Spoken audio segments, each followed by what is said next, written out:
안녕하세요. 재테크의 가치를 더하는 찬이입니다. 오늘은 수익률을 대폭 끌어올릴 수 있는 경기 침체 대응 방법에 대해 이야기를 해보려 해요. 경기 침체는 많은 전문가들이 예상하고 있는 중입니다. 저 또한 같은 생각을 하고 있어요. 그래서 실제로 제가 준비하고 있는 경기 침체 대응 방법에 대해 공유하려고 해요. 참고로 오늘 영상이 만약에 마음에 드셨고 이 자료가 필요하시다면 제가 이 자료를 PDF로 다운받을 수 있는 링크를 설명란에 첨부할 테니까 필요하신 분들은 해당 링크를 통해 자료를 다운받아 가셔도 좋습니다. 현재 국제통화기금 IMF나 세계은행 IBRD 그리고 각국 중앙은행이나 세계 IB은행들이 하나같이 입을 모아서 하는 얘기가 바로 경기 침체예요. 그리고 2005년부터 경제학자들에게 매년 경제에 대한 설문조사를 진행하는 게 있었는데 이 설문조사는 경제가 앞으로 어떻게 흐를 것 같냐 라는 설문조사예요. 이게 지난달쯤에 발표가 나왔는데 경제학자들이 바라보는 경기 침체 확률이 역대 최고치인 44%가 나왔어요. 그리고 투자은행인 모건스탠리와 시티그룹에서는 미국이 1년 내에 경기 침체가 발생할 가능성을 약 50%까지 높여 잡았습니다. 그리고 유럽 중앙은행인 ECB는 올해와 내년 성장률이 각각 1.3%, 마이너스 1.7%까지 떨어질 것으로 전망을 하기도 했고 한국은행은 보고서에서 천연가스발 경기 침체는 유로존을 포함한 거대 내수 시장인 유럽 연합 경제에 상당한 타격을 미쳐서 우리 수출 파급 효과도 클 것으로 예상된다라는 좋지 않은 분석이 이번에도 나왔습니다. 다시 말해 모든 기관이나 정부에서 경기 침체를 예고하고 있는 중이에요. 경기 침체를 예상할 수 있는 대표 지표 중 하나를 말씀을 드리면 바로 장단기 금리 차가 있습니다. 장단기 금리 차는 장기 금리와 단기 금리의 차이를 말하는데 장기 금리와 단기 금리가 역전이 되면은 경기 침체가 빠르면 6개월, 길면 2년 내에 찾아왔다고 해요. 100%로 경기 침체가 찾아오는 건 아니지만 대략적으로 70에서 80% 확률로는 경기 침체가 찾아왔어요. 이 그래프는 미국의 10년물 장기 금리와 미국의 2년물 단기 금리의 차이를 보여주는 지표인데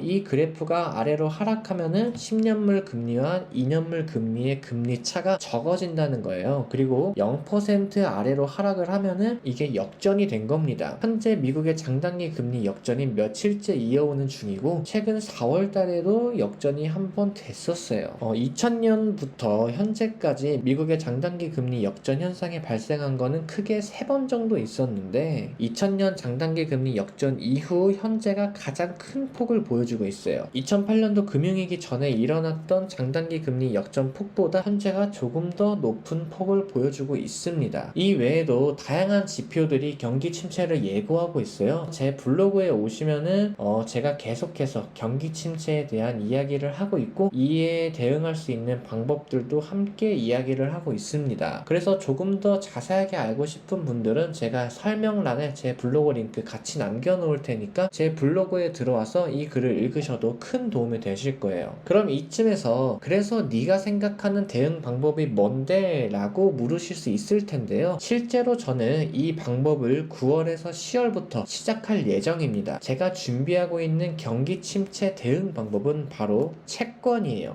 벌써 영상을 끄는 소리가 들리고 뭐 당연한 걸 이야기하냐, 채권이 무슨 수익률을 대폭 끌어올릴 수 있는 방법이냐 라고 얘기하시는 분들도 지금 상당히 많으실 것 같은데 그런데 제가 말씀드리고 싶은 채권 투자는 그냥 채권 투자가 아니라 바로 세배 레버리지 채권 투자입니다. 앞에서 생각하셨던 것처럼 경기 침체가 오면 당연히 채권 투자가 증가해서 채권 가격이 오르게 돼요. 그럼 당연히 우리는 채권 가격이 오르니까 세배 투자를 시작해도 문제가 없다는 겁니다. 근데 이렇게 말하면 너무 근거 없을 수 있으니까 일단 채권 세배 레버리지 투자를 할 수 있는 방법을 소개한 뒤 그 뒤에 좀 더 구체적인 근거를 말씀드릴게요. 제가 소개하는 채권 세배 레버리지 투자 방법은 바로 TMF ETF로 하는 방법입니다. TMF에 대해 간략하게 설명을 드리면 TMF는 디렉션 자산운용사에서 운용하는 ETF이고 2009년 4월에 상장을 했어요. 운용보수는 1%로 아주 높은 보수를 보이고 있긴 한데 저는 개인적으로 이거는 크게 문제가 되지 않다고 생각을 합니다. 보통 레버리지나 인버스 같은 투자는 장기적으로 투자를 하지 않기 때문에 운용보수가 커도 크게 문제는 없어요. 가끔은 나스닥 3배를 추종하는 TQQQ ETF를 장기적으로 장기적으로 모아가시는 분들도 계시는데, 평균적으로 레버리지나 인버스 같은 투자는 단기적인 관점으로 투자를 하기 때문에 운용보수가 높아도 크게 문제는 없다고 생각을 하는 편이에요. 자산 규모는 2억 6천만 달러로 원화로 3,400억 원 정도 되는데, 물론 이 규모가 우리나라의 ETF 시장에서는 아주 큰 규모 중 하나예요. 그런데 미국 ETF 시장에는 1조 원이 넘는 자산 규모를 가진 ETF들이 상당히 많기 때문에 3,400억 원 정도의 규모면은 적당하다의 규모 정도 되는 것 같아요. 그런데 이 ETF는 레버리지 투자잖아요. 그러다 보니까 현재는 가격이 하락하고 있는 중이기 때문에 자산 규모가 많지 않은 거예요. 만약에 향후 채권 가격이 상승하게 된다면은 아마 이 자산 규모는 대폭 상승할 거라 생각합니다. 추종지수는 미국의 20년물 이상 채권을 추종하고 있고, 이를 1일 3배 레버리지로 추종을 하는 거예요. 미국의 20년물 이상 채권 하면은 바로 TLT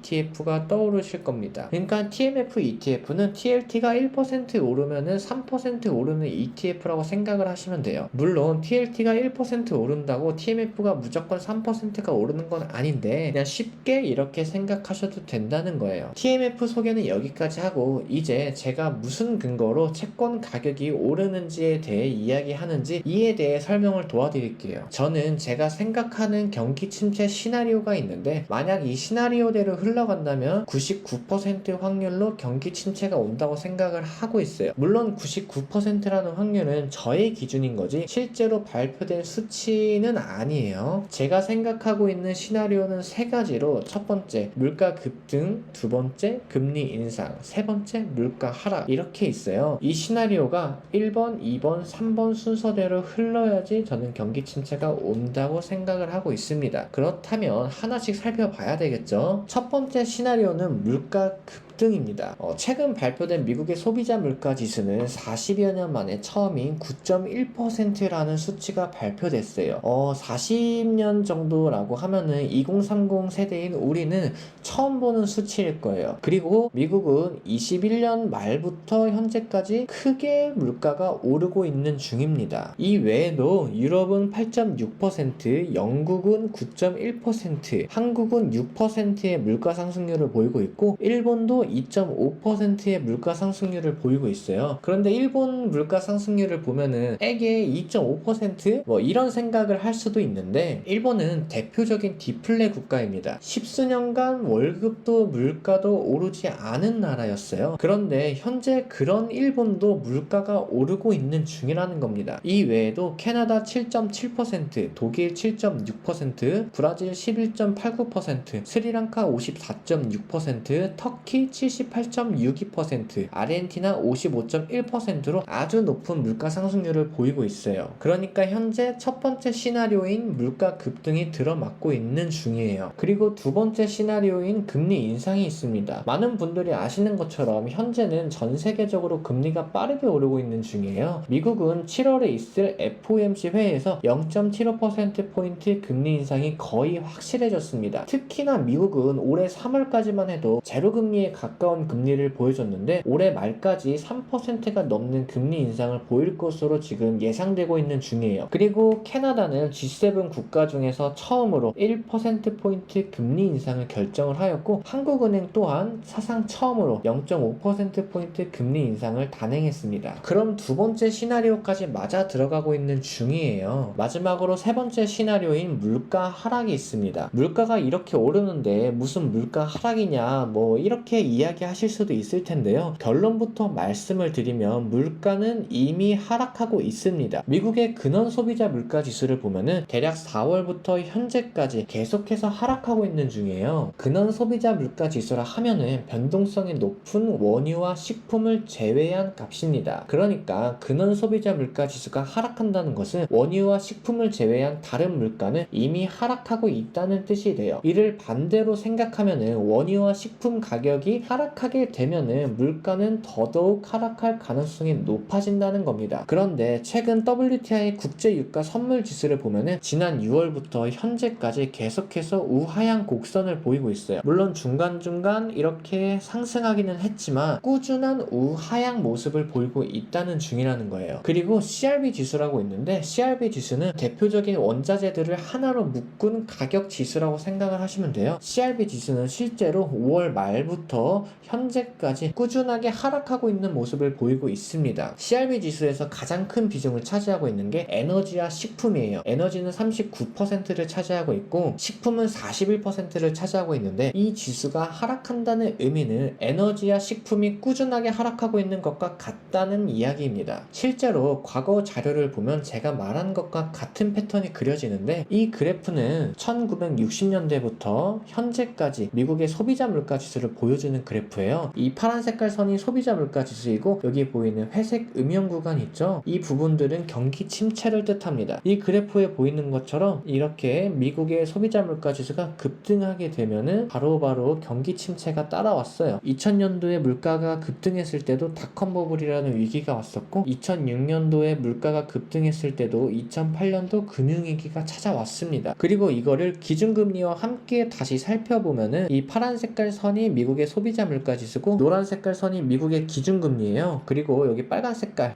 이 빨간 색깔 박스들이 여기 앞서 말했던 이 회색 음영 구간인 경기 침체 구간을 뜻합니다. 이렇게 미국의 소비자 물가 지수가 급등할 때 기준금리도 같이 급등을 했는데, 그리고 나서는 항상 경기 침체가 찾아왔었어요. 보이시죠? 이렇게. 그래서 제가 채권 3배 레버리지 투자를 준비하는 겁니다. 최근 금리 인상과 물가 상승으로 미국의 20년물 채권 금리는 급격하게 상승한 상태예요. 채권 금리와 가격은 반대로 움직이기 때문에 이를 반대로 설명하면은 미국의 20년물 채권 가격 또한 크게 하락한 상태와 같습니다. 실제로 미국 20년물 이상 채권을 추종하는 TLT ETF는 올해만 19.5%, 대략 20% 가까운 하락을 했고, 3배 레버리지인 TMF ETF 또한 올해만 50%가 넘는 하락을 했어요. 다시 말해 현재 채권 가격은 굉장히 저렴하다고 볼 수 있는 거예요. 그런데 앞서 저는 TMF 투자를 9월에서 10월부터 시작한다고 이야기를 했는데, 지금도 저렴한데 왜 안 사냐고 의아해할 수도 있는데, 저는 8월에서 10월에 증시가 반등할 거라 생각하기 때문입니다. 현재 증시는 우크라이나 전쟁과 중국 코로나 봉쇄 등의 이유로 하락한 것도 있지만, 가장 큰 이유는 높은 물가 상승으로 인한 빠른 금리 인상에 대한 불안감 때문이라 생각해요. 그런데 8월에서 10월 사이에는 물가가 둔화하거나 하락할 가능성이 높다고 보고 있습니다. 다시 말해 그때가 되면 투자자들은 물가가 하락하기 때문에 금리 인상 속도가 늦춰질 거라 기대하고, 이에 따라 증시가 반등할 거라 생각을 하는 중이에요. 그럼 투자자들은 다시 위험자산 투자를 시작하게 되므로 안전자산인 채권 가격은 더 하락할 거라 생각하고 있습니다. 물론 안 떨어질 수도 있는데, 그때 투자해도 지금과는 별반 다르지 않을 거라 생각하는 거죠. 그래서 제가 TMF 투자를 9월에서 10월 달에 시작하려는 겁니다. 오늘은 여기까지 준비를 해봤어요. 참고로 현재 저는 블로그에서 재테크 고민 상담 프로젝트를 하고 있는데, 이거는 100% 무료입니다. 제가 대단한 기술이나 지식이나 경험을 가지고 있는 건 아니지만 작은 도움이라도 드리고 싶어서 이 프로젝트를 시작하게 된 거예요. 만약 재테크에 대한 작은 고민이라도 있으시다면 제 블로그에 오셔서 비밀 댓글로 고민을 남겨주시면 감사하겠습니다. 그리고 제 블로그에 오시면은 미국 ETF 전자책도 무료로 배포하고 있는 중이에요. ETF 투자 공부를 좀 더 하고 싶은 분들은 제 블로그에 오셔서 미국 ETF 전자책을 마구마구 다운받아 가시길 바라겠습니다. 블로그 링크는 설명란에 첨부해 드릴게요. 오늘의 영상도 도움이 됐고 앞으로의 영상도 기대가 되신다면 구독과 좋아요 부탁드리겠습니다. 감사합니다.